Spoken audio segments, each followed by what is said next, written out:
Sound good? Nope. Sound good. There we go. All right, this is literally the first presentation I've ever put together in my life. I've managed to put it off this long. It's kind of amazing. I've animated commercials, on television. No presentations. So then looking over the presentation, I realized, I think I made, is that right in the, I think I made one of those real boring slideshows that people show about their vacation, except this is like 15 years of my life. So, buckle in. All right. So this isn't about game development so much as developing a way to play games. This is Captain Joystick. Captain Joystick is kind of the end of a long journey that I started on because I'm a crazy person. And so this is kind of like, what do you think would lead a person to building that? Well, I'll try to describe it for you. So I think this leads a person to building that. So like probably a lot of us, I got into arcades when I was a kid, and that is the place I wanted to be always. So I remembered every game that I ever played at every skating rink, every bowling alley, every convenience store, everything. And I would be like, well, this game was this, and I would describe them in excruciating detail to anybody who would listen in the playground. So when this came along, I was kind of at the end of high school and got super obsessed with Street Fighter. Nobody else did, right? No. It's just me. So because I really wanted to play Street Fighter, you could play it on consoles. I never had any. You could play it on PC, but that sucked. And, so a long time went by where I would have to go and pay quarters to play it. Until these came along. So in about 97, maybe early 98, I was on the chat rooms and Usenet and all the places that real dignified people hang out on the internet, and discovered that MAME existed, and this lovely thing which is called Nesticle. It's a great name, still a great name, and Genesis. And you could play all these games on your PC.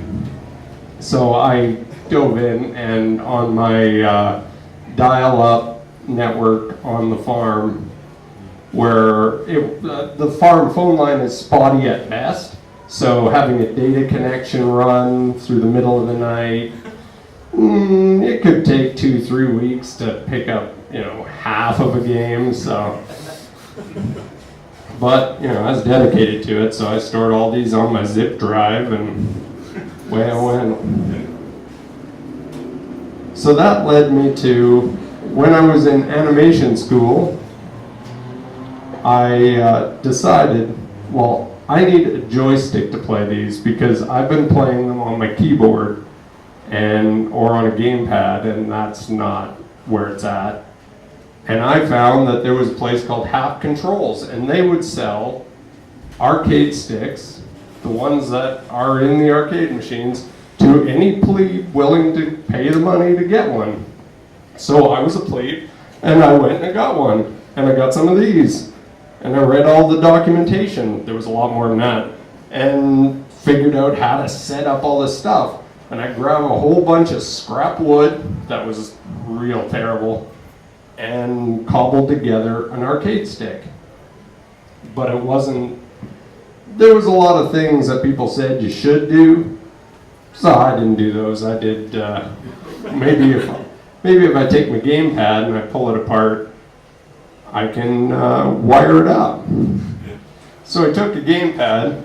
This one was a PS2, so I took 2 gamepads because a buddy of mine got wind that I was going to do this. So I took my gamepad apart, soldered it all up to those HAP controls, and I took his PS2 gamepad apart, wired it up, guaranteeing him that I knew what I was doing, didn't know what I was doing. And I went through and I traced where all the different, like, I didn't have this, a schematic where it told me where things go.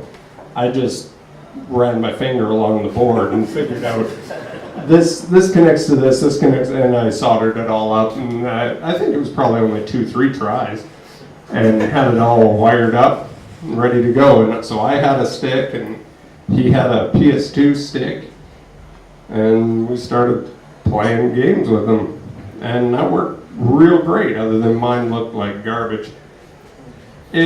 I don't have any pictures of it because I think at the time there were no digital cameras, so you had to wait for the bird to chisel out stone and spit out your picture for you. So it sort of looked like that. I drew this hastily this morning because I was like, damn, I don't have any pictures of this thing. It's so old, and I had taken it apart years before. But, you know, imagine that. It sort of looked like that. You'll notice there's only one wire coming out of here, because I only ever wired up one stick, because I only had one gamepad. I bought 2 sticks. I was real optimistic. That never happened. But it happened that I was working at a place where I had one of these, and I was trained to use one of these. This is a CNC router machine. If anybody has ever seen one or knows what it is, it cuts whatever you put under it. Your hand, whatever.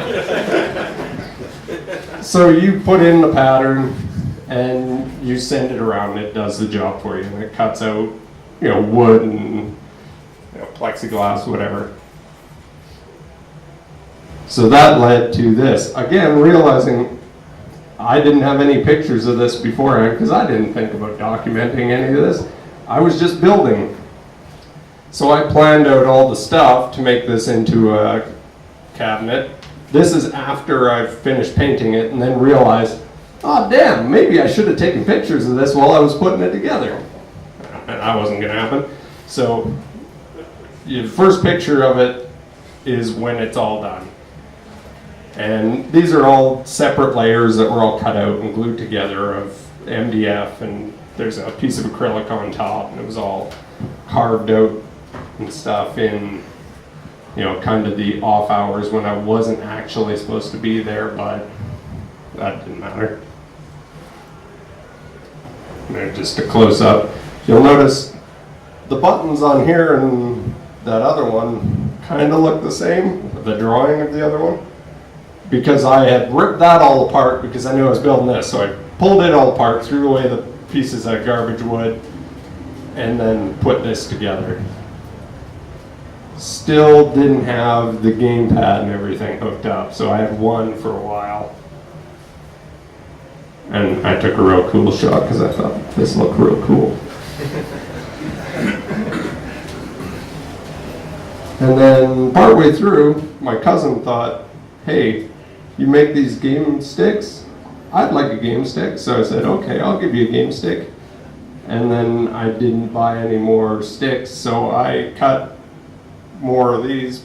Again, didn't take pictures, so this sort of looks like I'm trying to find a Yeti. I don't know.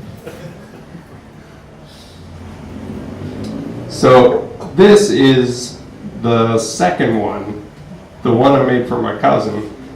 Again, not going ahead and getting like all the stuff you're supposed to get. You can get all these things that you can wire up a game stick really easily, or you can pull apart a 360 pad and then go and find all the solder points And these solder points, you have to actually scrape off some plastic over the top of them so you can actually solder onto them. So that's a big hassle and a mess.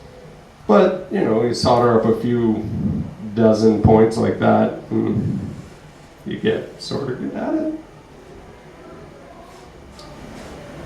But for Captain Joystick, I decided it needed something a little bit better, a little more user-friendly. So I got these. This is a Ultra Stick 360. You can get it from Ultimark. It's a place in England. And they just hook up with a USB. So you don't actually have to solder together a whole bunch of points. So you can get one of those, or you can do that, or you can get one of those. If you were melding one of these, I recommend you get one of these. And this is me starting to put it together. Again, scabbing parts out of other things. These were like, I think, floppy drive cables, and I swiped those out of something, cut them off, and they wire up into the thing real well and hook up to the buttons.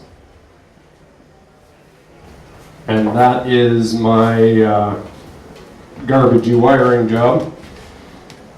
Again, some ribbon cables that are scabbed from different things. It's the bottom of the Ultimark.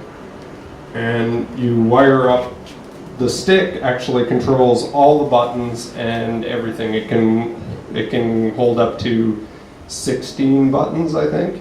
So you can wire up, or you can wire up 8 and then have one of them be a shift key. So you can have multiple buttons on it.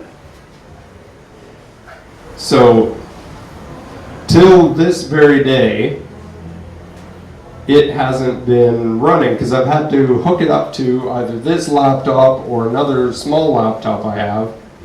And just today, I got the Raspberry Pi 2 working properly so it can hook up to it. And that was just before I left to come here. So I kind of didn't want to come here because I was playing Street Fighter. So you took me away from that. And that's been 15 years. This is Raspberry Pi 2, and I'm testing it hooked up to the main TV in the living room. And this is a hard drive that I swiped out of an old laptop, and I've got it wired into it so that you have a place to hold the ROMs. Otherwise, they're way too big to put on a little SD card. And that's it testing and actually running. And I have to hook up a whole bunch of stuff in the living room, which makes everybody super happy with me. And especially since it wasn't actually running until just today. And then I took it all apart. So they can't play it right now. It's sunny for you. So I probably gotta get home. And that is what leads somebody to want to make this. Oh, and there's also a monitor mount actually in shipping to me now so that I can attach the monitor properly to it. That'll be on there, and it rotates so that you can have, you know, Street Fighter sideways, and you can flip it for like 1942, and you can play it so it rolls. So that is Captain Joystick, and that is me making arcade cabinet. I don't know if that informs anybody how to, and I don't have any answers for you if you have questions. But if you have any questions, you can ask them. What's the plan for the next 15 years? I kind of want to make one all out of metal. So the whole time I was watching this, I was thinking, yes, this looks really cool. You know, and you said you wanted to build it, and you're playing Street Fighter and all these old arcade games. I couldn't help but think, does he know that like Mad Catz, like they make pre-built ones you can get? Oh yeah. I have real bad news. Otherwise. Yeah. No, and also, like you could go and find a burnt out like Mortal Kombat for like $200 or whatever, and hook all that up. But I kind of wanted something that was mine, you know, specifically mine, and I have considered many times in the last 15 years, hey, I could just get one of them fight sticks, and I don't need to do all this. But I think there is some part of me that needs to do all this. So. Right. Mhm. Was your original stick green, or was that like just an artist's conception? It was green because You painted I painted it because the wood that I used was chipboard that had oil stains on it because it was used as an oil change pad, and I couldn't have that, so I painted it green with as many layers of paint as it took to cover the oil stain. And it actually smelled like oil inside for a while, which I thought was charming.